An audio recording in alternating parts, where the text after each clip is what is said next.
Madam Chair, if I may. Yes, Senator Bato.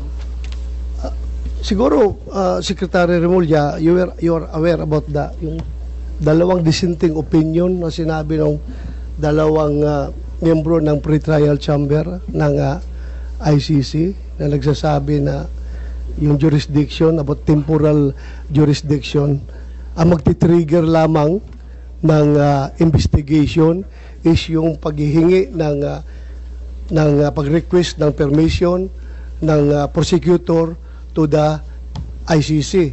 At ito'y ginawa nila 2 years after nag-effect yung ating withdrawal from the ICC. Ginawa po nila yan 2 years. Kaya nga dalawang dissenting opinion yun eh. So sana, kung tayo, if you want to interpret itong mga bagay-bagay na ito, sana we have to interpret it in favor of our people. Tao natin ito eh. Pilipino ito. Bakit natin papaboran yung mga foreigner na mga banyaga na yan? Sila na nga nagsabi. It was the request for to conduct investigation was triggered 2 years after nag-effect yung ating